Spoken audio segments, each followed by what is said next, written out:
जी दोस्तों, नमस्कार, good evening और एक बार सभी को अभिवादन। दोस्तों ये जो अफ़गानिस्तान और पाकिस्तान के बीच में जो किस्सा चल रहा है, इसमें एक नया मोड़ आ रहा है और नया मोड़ क्या आ रहा है कि जब से ये हमला शुरू हुआ था कल से, तो एक तरफ़ा बात चल रही थी, अब तक स्ट्राइक्स हो रही थी, जिसको आप देखिएगा तालिबान की जो है वो बॉर्डर पे हो रही थी, उससे आगे वो बेचारे जा नहीं सकते हैं क्योंकि उनके पास एयर फ़ोर्स नहीं है। मगर दूसरी तरफ पाकिस्तान, उनके पास चूँकि एयर फ़ोर्स है, तो वो अंदर घुस के वो कहीं काबुल में, कंधार में, पख्तिका में, हर तरफ को वो मार रहे हैं। मगर अब इस बीच में इसमें एक नया कोण जुड़ गया है, नया एक और एंगल जुड़ गया है। वो क्या? वो ये कि जनाब अचानक अचानक अंदर पाकिस्तान के भीतर 3 जगहों पर कम से कम सक्सेसफुली अटैक किए गए हैं ड्रोन के ज़रिए। छोटे ड्रोन हैं, मगर अटैक हुए हैं 3 जगहों पर और ये कहा जाना कि पाकिस्तान की फ़ोर्सेज़ ने उनको गिरा दिया है। जी नहीं, पूरे पूरे वो अपने अड्डों में जहाँ उनको गिरना था गिरे, सिवाय इसके कि सवाबी में एक ड्रोन जो गिरा है, वो प्रोबेबली एक स्कूल की दीवार पे गिरा है, जिसमें बताया जा रहा है कोई एक बच्ची जो है, वो इंजर्ड हो गई है। That is about it, but beyond that अगर आप देखिएगा, नौशेरा में इनका एक जो है ड्रोन गिरा है आकर और इसके अलावा काकुल में एक गिरा है आकर। अब काकुल क्या है? काकुल के बारे में आप जानते होंगे दोस्तों, काकुल जो है, ये वो जगह है, जहाँ से कुछ ही किलोमीटर दूर पर उसामा बिन लादेन रहता था। यानी जो काकुल है, वो बेसिकली मिलिट्री अकेडमी है और वो है एबटाबाद में। एबटाबाद में ही आपको याद होगा ओसामा बिन लादेन का मकान हुआ करता था, जिसको कि जैसे ही वो पकड़ा गया है उसके बाद थोड़े ही दिनों में इसको पाकिस्तान की सरकार ने गिरा दिया था, ताकि कोई देखने ना आए, कोई इसकी याद ना रहे, जैसे ही कभी कुछ हुआ ही नहीं। लेकिन मुझे लगता ये है कि तालिबान का काकुल के अंदर एक ड्रोन भेजना, अटैक करना ड्रोन के ज़रिए या ऐसी कोशिशें करना, एक सिंबलिज़्म भी भेजता है कि भई दरअसल आतंकवादी कौन है, आतंकवादियों का पनाहगार कहाँ पर है, ये बात आज तालिबान ने एक तरह से ज़ाहिर कर दी। एक बात, दूसरी बात ये कि आप ये कह सकते हैं कि भई क्या ये तालिबान भेज रहे हैं? भई ऐसा लगता नहीं है। कारण क्या है? ड्रोन बहुत छोटे हैं। बहुत संभव है कि भई हम द वहाँ से अफ़गानिस्तान से ना आए हों। लेकिन इससे क्या पता पता लगता है? इससे पता लगता है कि दूसरा कैंडिडेट जो भेज सकता है इनको, वो कौन हुआ? वो हुआ टीटीपी। और अगर टीटीपी भेज रही है और वो पाकिस्तान के अंदर से भेज रही है, तो एक बात तो ज़ाहिर हो गई। और ज़ाहिर क्या बात हुई? ज़ाहिर बात ये हुई कि भई टीटीपी अफ़गानिस्तान में नहीं है, टीटीपी पाकिस्तान के अंदर है। तो ज अगर टीटीपी पाकिस्तान के अंदर है, तो पाकिस्तान हमले कहाँ कर रहा है? पाकिस्तान हमले कर रहा है अफ़गानिस्तान के अंदर। आप देख रहे हैं, विरोधाभास चीज़ों का देखिए कि जो हमले हो रहे हैं, ड्रोन अटैक जो अभी किए गए हैं 3 जगहों पर, वो किए गए हैं विदिन पाकिस्तान से, केपी के अंदर से जो कर रही है टीटीपी, और ये खुद पाकिस्तान के लोग कह रहे हैं। मगर उनका जो इन्फॉर्मेशन मिनिस्टर है, क्या नाम है उसका? अताउल्लाह तारर, उसने ट्वीट करके कही ये बात। मगर उस साथ ही आप ये देखिएगा कि जो बाकी के लोग हैं, नवल किशोर जी नमस्कार। त्रिवेदी जी, अरे ब्राह्मण देवता, आप तो हमारे ब्राह्मण ही निकले। मित्र, ये किस्सा है वहाँ पर। ये लोग जो हैं वो जगह जहाँ पर ओसामा बिन लादेन रहता था, बेसिकली एकेडमी जो है, इनकी जो काकुल एकेडमी है, जो कि एबटाबाद में है, वहाँ पर तालिबान ने हमला किया है ड्रोन के ज़रिए। एक और हमला जो किया गया है, वो नौशेरा में हुआ है और तीसरा जो हुआ है, वो हुआ स्वाबी में। स्वाबी एक्चुअली कोई ऐसी जगह नहीं है, जहाँ पर कोई मिलिट्री इंस्टॉलेशन हो। इस समय पर एक ख़ास बात जो देखने में आ रही है कि तालिबान या उनके एसोसिएट्स जहाँ भी हमले कर रहे हैं, ये तमाम जगहें वैसी हैं जो जो मिलिट्री से जिनका कोई लेना-देना है। यानी फ़ौजी जहाँ पर जुड़े हुए हैं, वहीं पर वो जाकर हमले कर रहे हैं। हमले भी फ़ौजियों पर कर रहे हैं। एक और बात, गलती में मान लीजिए इन फ़ौजियों के साथ में कोई पकड़ा जाए सिविलियन, तो उस सिविलियन को ये मार नहीं रहे हैं, उस सिविलियन को छोड़ रहे हैं।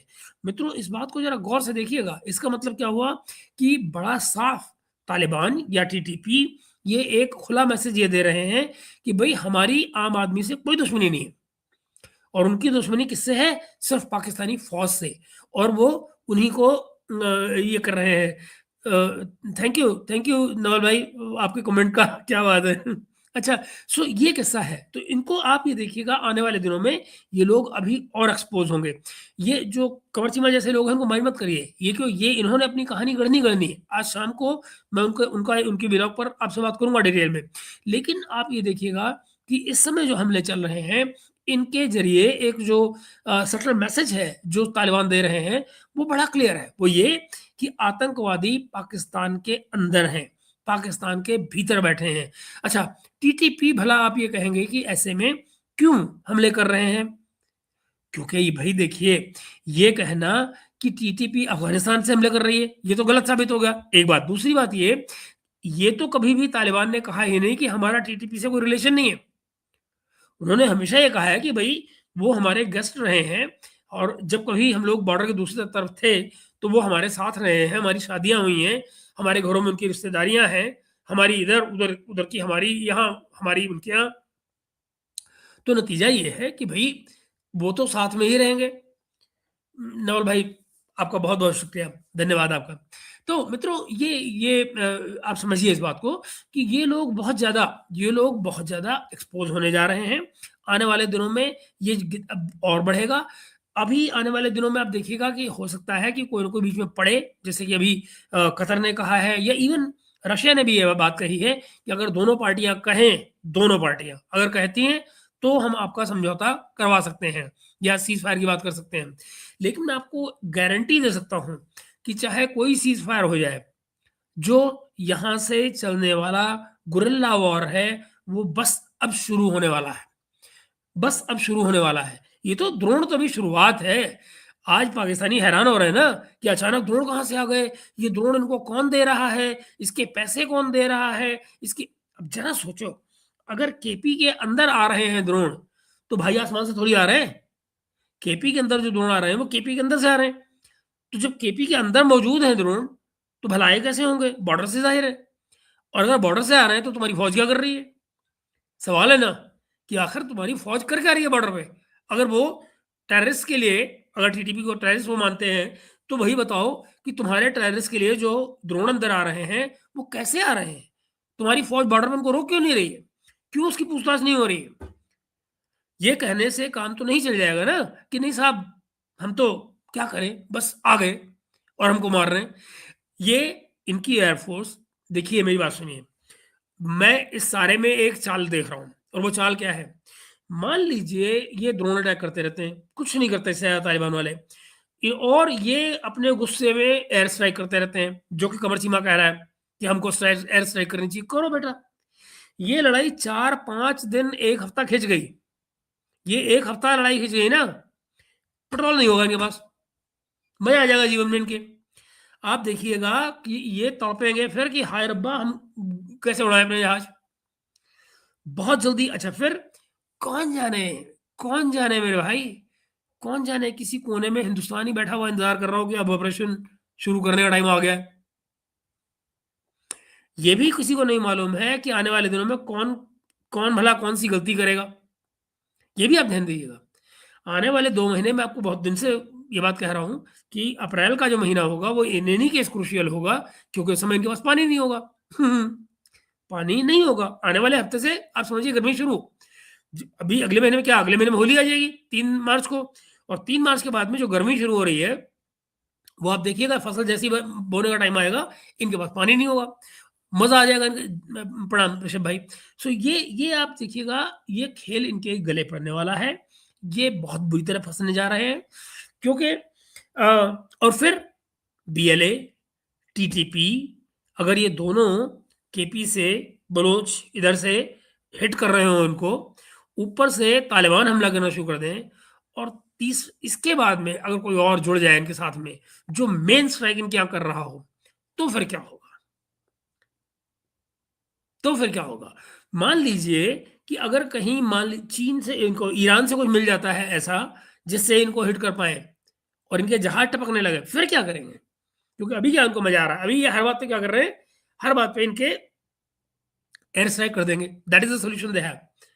तो भाई मेरे, फिर स्ट्राइक करने कहाँ जाओगे? क्योंकि फिर तो देखिए, हिंदुस्तान ने जब इनके 2 जहाज गिराए, तो उनकी नानी क्या मरी?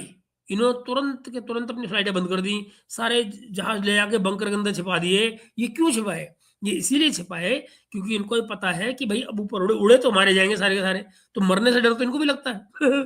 मरने से डर तो इनको भी लगता है। तो ये फिर इनके हवाई जहाज़ उड़ने हो जाएँगे बंद। अगर हवाई जहाज़ उड़ने बंद हुए, तो फिर आप ये देखिए, ग्राउंड पर पाकिस्तानी फौज की अब वो ताकत नहीं है। और इन एनी केस केपी और बीएलए में ये कमज़ोर हैं। जो लोकल नेटवर्क है वो बिल्कुल इनका है ही नहीं। जो लोकल्स हैं वो इंसर्जेंट्स को सपोर्ट सपोर्ट करेंगे, टीटीपी को सपोर्ट करेंगे और जो बाकी के लोग हैं उनको सपोर्ट करेंगे। वो पाकिस्तानी फौज को सजेस्ट नहीं कोई इनको मदद नहीं करेगा। क्यों? देखिए केपी में इस समय सरकार किसकी है? पीटीआई की। पीटीआई किसकी पार्टी है? इमरान खान की। इमरान खान कहाँ है? जेल में। और ये लोग इमरान खान की जान के पीछे पड़े हैं। न भूलिए इसी के साथ में आपको पता होगा कि इमरान खान की बीमारी चल रही है, उसकी आंखों को तकलीफ हो रही है, उसको लेकर वहां हल्ला मचा हुआ, उसके सपोर्टर वहां पे उबले पड़े हैं, उनकी खबर मीडिया में नहीं आ रही है। अगर मीडिया में आज की तारीख में कोई रियल ऑन ग्राउंड की खबर दे दे तो उसके ऊपर जिनका कानून है पीका, ये पीका के अंदर उसको अरेस्ट कर लेते हैं उठा के। उसमें ऊल जुलूल किस्म की पेनल्टियां लगा रखी हैं, इतने करोड़ तो उतने करोड़। बेचारा पत्रकार जो होगा वो कहाँ से देगा? मॉनिटर को रिपोर्ट ही नहीं करता कि भैया जो कहते हो मैं रिपोर्ट कर देता हूँ, मेरी जान छोड़ो, मैं नहीं फंसता तुम्हारे चक्कर में। ये ऋषभ भाई आप कुछ कह रहे हैं कि दादा अभी उछल रहे हैं इसलिए कि एक वीडियो में सामने आया है कि अभिनंदन वाला। अच्छा अच्छा अच्छा। कि वहाँ हम्म। हाँ हाँ वो मैं देखा है। देखिए मेरी बात सुनिए, मैं आपको बताऊं उस समय पे इनका आईएसपीआर का चीफ कौन था याद है आपको?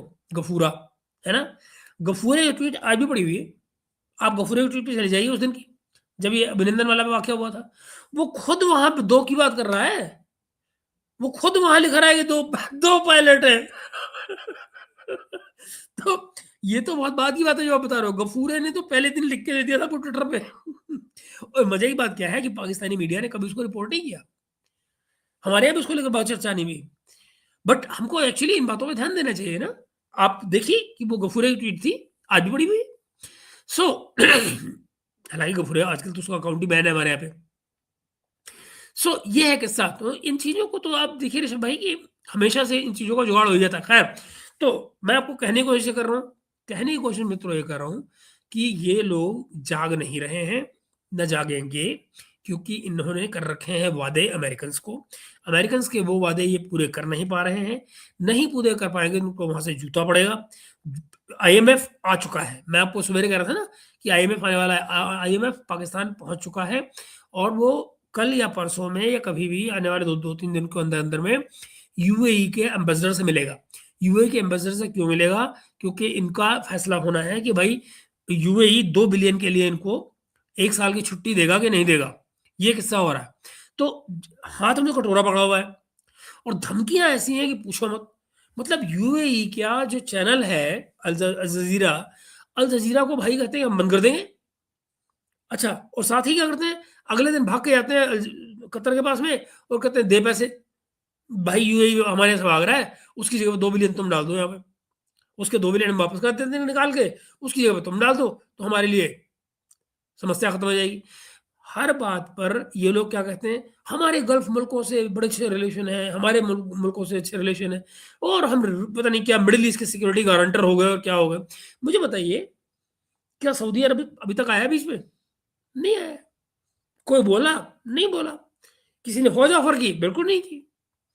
कौन मतलब कौन सी इनकी बात है जो सही साबित हो रही है? सो ये एमी बिना बात में ये is it true that Taliban chief has been killed? No sir, he has not been killed. Absolutely wrong, बिल्कुल गलत खबर है। कोई नहीं मरा मरा है वो। हाँ, जो मैं आपको कंफर्म कर सकता हूँ वो ये है, एक वो मोहम्मद नदीम है जो इनका दामाद था इसका तालिबान चीफ का, वो मारा गया है। कल रात को जो कंधार में एयर स्ट्राइक हुई थी उनमें वो मारा गया है और कोई नहीं। ये जो तालिबान लीडरशिप को हमारे यहाँ नहीं बात कर रहे हैं, बकवास कर रहे हैं। साथ ही जो फेक न्यूज चला रहे हैं, एक फेक एआई जनरेटेड वीडियो भी चला रहे हैं कि अफगान वहाँ पे काबुल में लोग बाहर निकल आए हैं सड़क पर सरकार के खिलाफ, उसके खिलाफ प्रोटेस्ट हो रहे हैं। ऐसा कुछ नहीं हो रहा है, इससे सिवाय बकवास के और कुछ नहीं है। वो इस तरह की बातें बोल रहे हैं। हाँ, मैं आपको ये भी गारंटी कर सकता हूँ कि जो F-16 गिरने की बात की जा रही है वो भी उतनी ही गलत है। उस पे जो टेल नंबर आ रहा है F-16 का जो दिखा रहे हैं, उस टेल नंबर का जहाज पाकिस्तान के पास कभी था ही नहीं। सो ये इस तरह की जो फेक खबरें हैं, और देखिए इस तरह के माहौल में ये सब हो रहा होता है। ये सब जब लड़ाई चल रही हो दो मुल्कों के बीच में तो ये सब होना बड़ा कॉमन सी बात है, ये होता है। So let's take it in your stride. हाँ, खबर जो आए उस पर भरोसा करने से पहले 2 बार ज़रा सोच लीजिएगा और चेक करने की कोशिश कर लीजिएगा, क्रॉस चेक करने की कि वो सही भी है या नहीं। लेकिन ये मैं आपको गारंटी के साथ कह सकता हूँ, ये कौन थे? अशोक भाई, कि अशोक भाई तालिबान के जो लीडर हैं, जो अखुंज़ादा बाकायदा ज़िंदा है। ज़िंदा है, सही सलामत है। तो ये आपकी बात का जवाब। तो मित्रों, ये इससे जुगाड़ी अब निकल रही है आगे, वो आप देखेंगे इसी तरह से ये अब चलने वाली है। इससे ज़्यादा इसमें और कुछ नहीं होने का।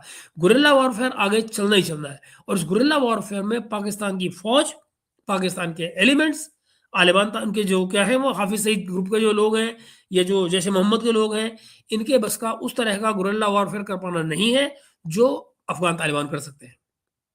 तो आने वाले दिनों में इनकी कौन से मिलिट्री कैंप में कौन लुढ़केगा, कौन फटेगा, कोई नहीं जानता। ये सिर्फ भविष्य के गर्त में है, और आने मुझे मुझे इस पर ज़रूर यकीन है कि ये सब का सब आने वाले दिनों में बढ़ने जा रहा है। पाकिस्तान में इंटरनल सिक्योरिटी एक बड़ा खतरा बनने जा रही है, और इस खतरे की घंटी बज चुकी है। साथ ही इस बीच में एक और बुरी खबर आ रही है, और वो ये, प्रणाम भाई मेरे, तो अरे नेहा कैसे हैं? मैं आपको बताऊं कि जो ईरान पे खेल चल रहा है, ईरान से अचानक चाइनीज ने अपना स्टाफ निकालने के लिए कह दिया है, अमेरिकन ने अपने स्टाफ को निकलने के लिए कह दिया है। तो लग ये रहा है कि वहां भी कुछ खुड़का होने वाला है। हालांकि हालांकि ये बात मैं आपको सुबह भी कह रहा था, एक बार फिर कह रहा हूं कि ये गलती होगी, क्योंकि ईरान ज्यादा मजबूत हालत में है। लेकिन मैं नहीं जानता हूं कि ऐसे एलिमेंट हैं जो दरअसल ट्रंप को पुश कर रहे हैं लड़ाई के लिए।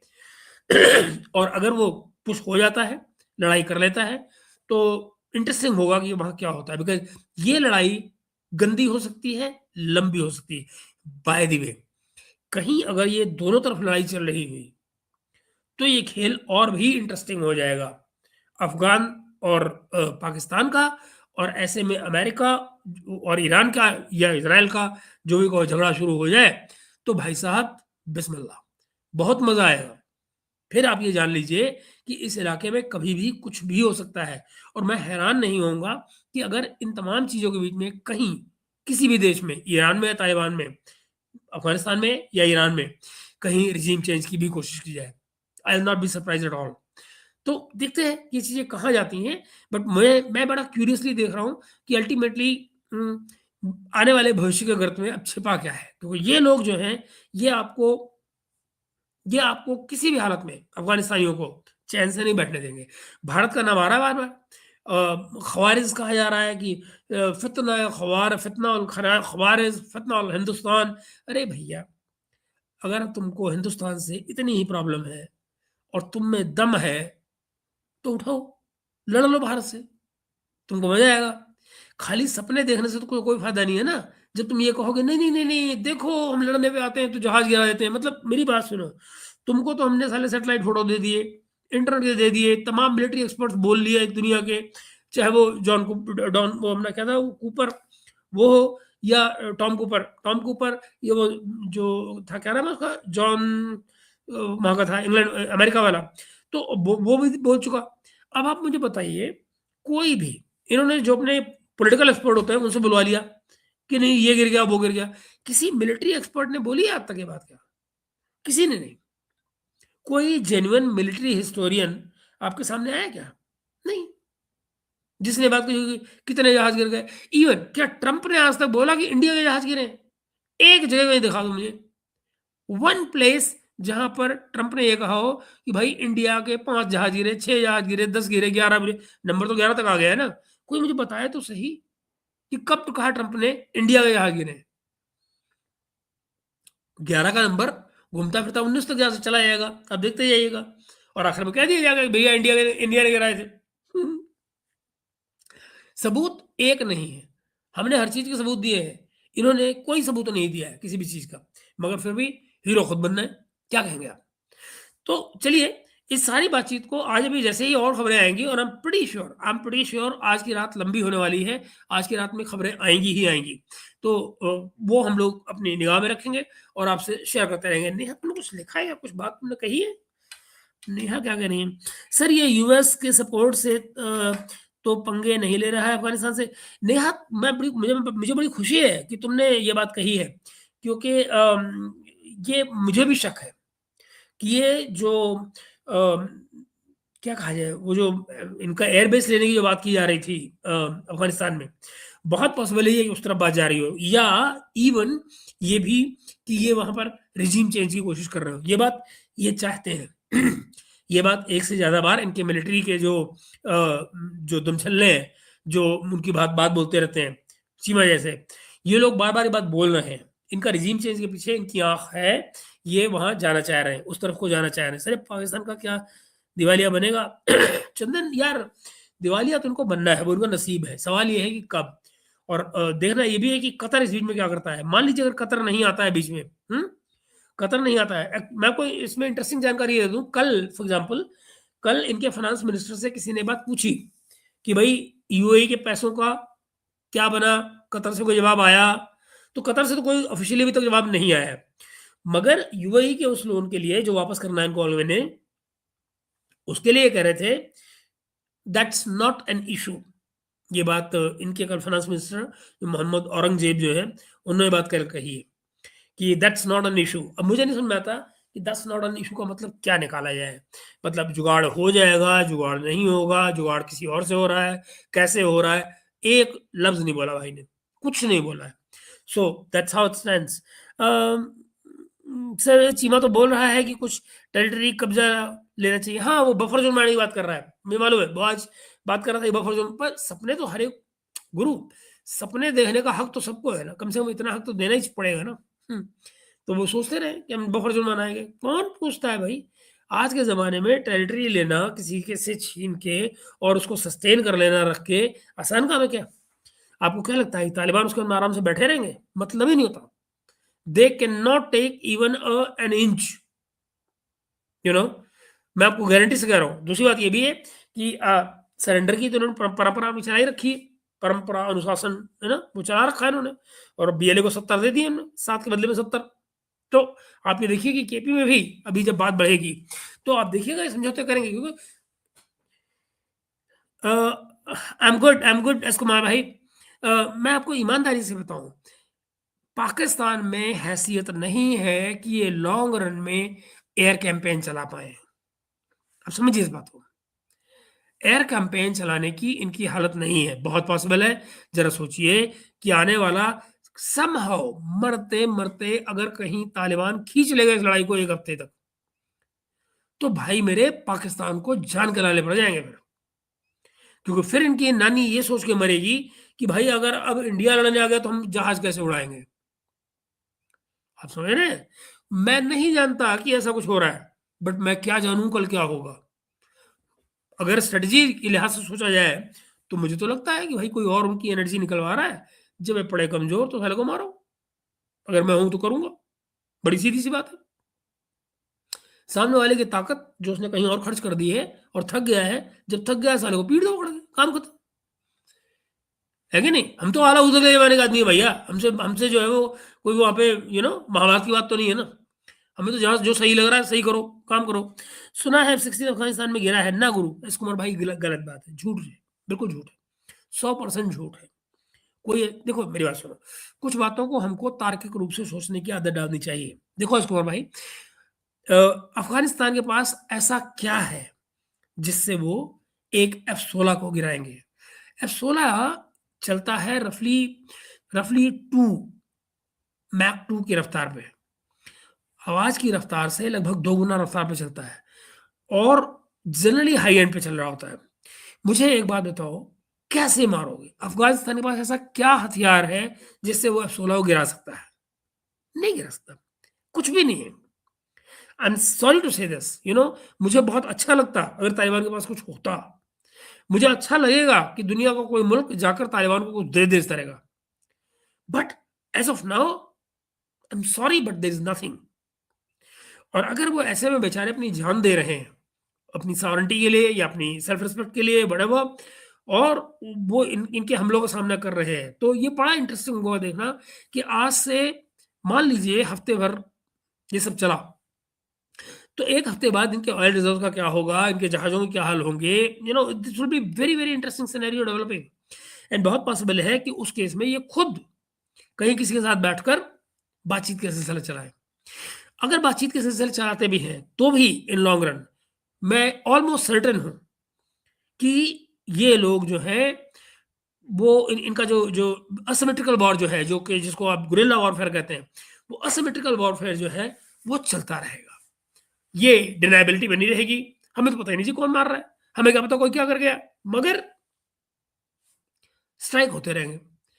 जो एक अमेजिंग चीज़ इसमें है, जो एक एज़ प्रिंसिपल जो फॉलो कर रहे हैं ये लोग, वो ये है कि ये सिविलियंस को बिल्कुल नहीं छू रहे हैं। कोई पकड़ा भी जाता है सिविलियन तो उसको छोड़ देते हैं, मैसेज देने के लिए।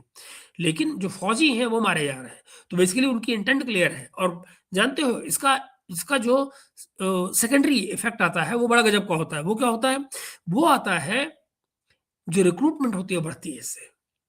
जो रिक्रूटमेंट होती है, उस पर इससे बहुत पॉज़िटिव रिस्पॉन्स आता है। क्योंकि उनको ये पता है कि अगले प्रिंसिपल के साथ खड़े हैं, अगले सिविलियंस को नहीं मार रहे हैं। मुझे बताइए ना, जिसके परिवार में कोई बचा ही नहीं होगा पाकिस्तानी एयर स्ट्राइक के बाद में, तो भाई उसके घर के जो जवान बच्चे-बुच्चे जो दाएँ-बाएँ कहीं बचे होंगे, मुझे बताइए उनके पास रास्ता क्या रह जाता है? कोई वहाँ इंडस्ट्री नहीं है, कोई सामान नहीं है, रोज़गार का किसके लिए जिएँगे? किसके लिए क्या करेंगे? और इस पर उनको कहीं 4 पैसे मिलने की बात आ गई, तो भैया फिर क्यों नहीं लड़ेंगे?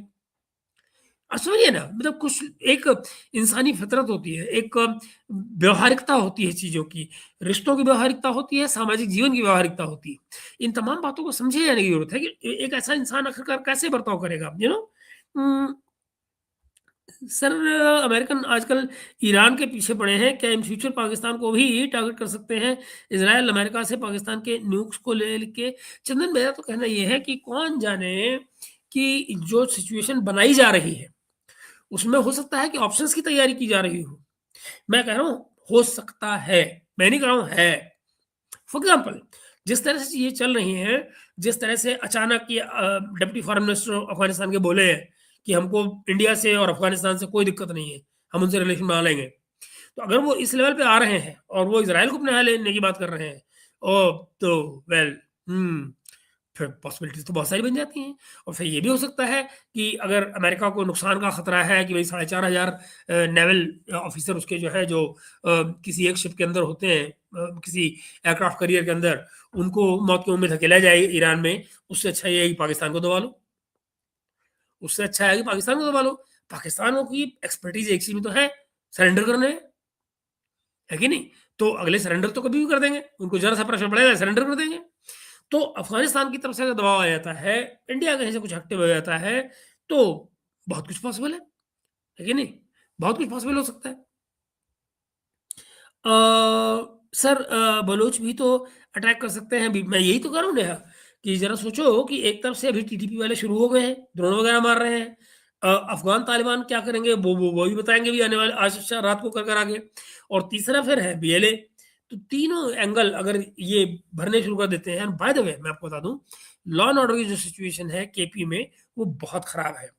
बलूचिस्तान में बहुत खराब है। इन दोनों जगहों पर जो पॉपुलेशन है, उनमें से कोई भी पाकिस्तान की फ़ौज के साथ में कोऑपरेट नहीं करेगा।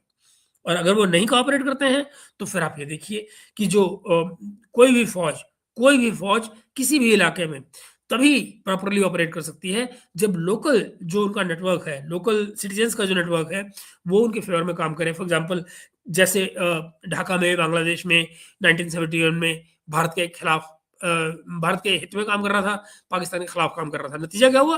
पाकिस्तानी आर्मी को ना कोई जानकारी मिल पा रही थी, और वो उनके जो ठिकाने हैं, वो इंडियन आर्मी को पता लग रहे थे।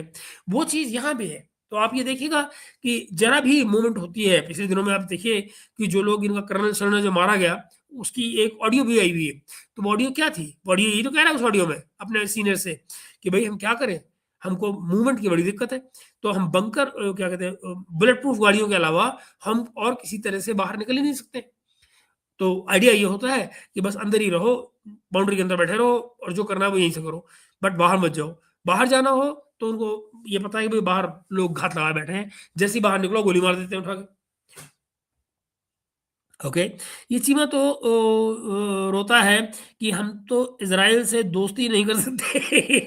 अगर इज़राइल ने अफ़गानिस्तान से दोस्ती कर लिया तो गज़ब होगा, बिल्कुल गज़ब होगा, बिल्कुल गज़ब होगा चंदन। और आपको आप ये देखिएगा न जाने कितने लोग फिर रो रहे होंगे, न जाने कितने लोग रो रहे होंगे। तो ये सीन तो बनने वाला है और बनेगा भी। तो यही मेरा छोटा-सा कहना था। मैं समझता हूँ कि इस पर अभी आज दिन में या आज शाम को बल्कि अभी तो 6 तो बज ही गए, तो आने वाले घंटों में लगातार बात करते रहेंगे। आज मैं भी जो है लंबे मूड में हूँ बात करने के। मुझे लगता है कि ये वक़्त आ गया है जब इन इन तमाम चीज़ों को बड़े गौर से देखे जाने की ज़रूरत है। जो कुछ इस समय पाकिस्तान में हो रहा है, ये नॉर्मल नहीं है। और जो कुछ जियोपॉलिटिक्स में हो रहा है, जय हिंद सुब्रतो भाई, जो कुछ जियोपॉलिटिक्स में हो रहा है, वो भी नॉर्मल नहीं है। यहाँ भी बहुत सारी चीज़ें टूट फूट रही हैं। और जो जो अभी इज़राइल वाली जो यात्रा है भारत की, इसको तो आप बिल्कुल भी हल्के में मत लीजिएगा। इसको बिल्कुल हल्के में मत लीजिएगा। इसके जो आपको प्रभाव हैं, जो इसके असर हैं, जो इसके असरात हैं, है ना? वो आपको आने वाले महीनों में, सालों में नज़र आते रहेंगे। आने वाले सालों में आप देखिएगा कि ये जो मोदी जी की विज़िट थी इज़राइल की, इसको आप देखिएगा इतिहास में ये लिखी जाएगी। कि भाई एक विज़िट जो है वो तमाम रिलेशंस के ऊपर, तमाम फॉरेन पॉलिसी के ऊपर कितना इम्पैक्ट डाल सकती है। This is something you will have to understand, this is something you will have to see. ये अभी आएगा। और इसको कैसे कहते हैं? वो हमारा सीमा कैसे कहता है? This is what I realize, this is what I see, this is what I find, this is पता नहीं साला क्या होता है। ओके। तो हाँ, इज़राइल विज़िट पे बहुत रोया तो है। इसको कहेंगे चंदन आप। और ख़ास तौर पे जो हमारी वो जो डील हुई है हथियारों वाली, उसको लेकर तो वहाँ बहुत ही हल्ला है कि यू नो हमारा तो इतना बजट ही नहीं है, तो हाय मर गए, वो सब इनकी कहानियाँ चल रही हैं। बट देन वो तो रोना-पीटना इनका हमेशा चलेगा, उससे तो कोई बचाव है ही नहीं। You have no option. इनका रोना-पीटना तो आपको देखना ही पड़ेगा। तो कोई नहीं, देखेंगे। आज रात को मेरा इरादा है चंदन कि मैं उसके जो वीडियो पर कमेंट भी करूँ और ज़रा उसको उस पे थोड़ी-सी बात की जाए। 2 वीडियोज़ हैं उसके जो मैंने निकाले हुए हैं, तो उस पर आज बात की जाएगी।